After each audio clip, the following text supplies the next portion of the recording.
हम अक्सर Bermuda triangle के विषय में सुनते हैं और नाम सुनकर हमें अचंभा लगता है कि आखिर ये है क्या और इसका रहस्य क्या है। दोस्तों, बरमुडा ट्रायंगल लंबे समय से एक रहस्य बना हुआ है।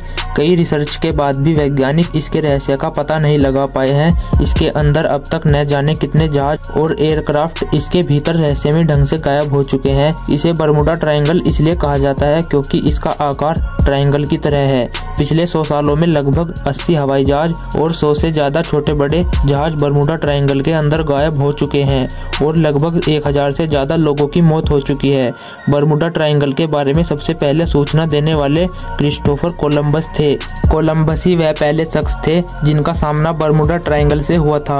उन्होंने बताया कि जैसे ही वे बरमुडा ट्रायंगल के पास पहुंचे तो उनके दिशा बताने वाले यंत्र ने काम करना बंद कर दिया। इसके बाद क्रिस्टोफर कोलंबस को आसमान में एक रहस्यमयी आग का गोला दिखाई दिया जो सीधा जाकर समुद्र में गिर गया। ये ट्रायंगल अटलांटिक महासागर में है। इस ट्रायंगल का एरिया लगभग 3 लाख किलोमीटर स्क्वायर है। इस ट्रायंगल को डेविल ट्रायंगल भी कहा जाता है। यहाँ जाते ही जहाजों में एकदम से हलचल मच जाती है। जहाज फंसने लगते हैं, जहाजों के इंजन काम करने बंद कर देते हैं और यहाँ तक कि अगर कोई तैरना चाहे तो वो तैर नहीं पाता है। और इस तरह से ये जहाज इस ट्रायंगल का शिकार हो जाते हैं और ये जहाज इसके अंदर डूब के कहाँ जाते हैं ये आज तक किसी को पता नहीं लग पाया है। दोस्तों, सन 1970 में एक पायलट इस ट्रायंगल से वापस लौट आए थे जिनका नाम ब्रूस गैर्नर था।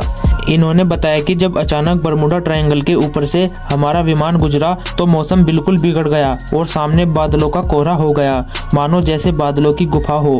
इसके अंदर मौसम इतना खराब था और रेडियो फ्रीक्वेंसी भी गड़बड़ काम कर रही थी और जहाज की रफ्तार बहुत ही तेज हो गई थी। हमें कुछ समझ में नहीं आ रहा था, लेकिन हम जहाज को आगे की ओर ले जा रहे थे। लेकिन फिर भी मैं उस बरमुडा ट्रायंगल से बड़ी कठिनाइयों के बाद वापस निकल आया। बरमुडा ट्रायंगल अब तक कई जहाजों और विमानों को अपने आगोश में ले चुका है, जिसके बारे में कुछ पता नहीं चल पाया। बरमुडा ट्रायंगल का रहस्य दुनिया के सामने पहली बार तब सामने आया जब 16 सितंबर 1950 को पहली बार इस बारे में अखबार में लेख भी छपा था। इस लेख में कई हवाई तथा समुद्री जहाजों समेत अमेरिकी जल सेना के 5 TBM बम वर्षक विमानों फ्लाइट 19 के लापता होने का जिक्र किया था। फ्लाइट 19 के गायब होने की घटना को काफी गंभीरता से लिया गया था। इसी सिलसिले में अप्रैल 1962 में एक पत्रिका में प्रकाशित किया गया था कि बरमुडा त्रिकोण में गायब हो रहे विमान चालकों को यह कहते सुना गया था कि हमें नहीं पता हम कहाँ हैं, पानी हरा है और कुछ भी सही होता नजर नहीं आ रहा है।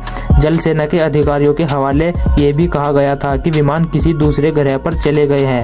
दोस्तों, बरमुडा ट्रायंगल के विषय में आप लोगों की क्या राय है हमें कमेंट करके जरूर बताएं और वीडियो पसंद आई हो तो वीडियो को लाइक और शेयर करके हमारे चैनल को सब्सक्राइब जरूर करें। धन्यवाद।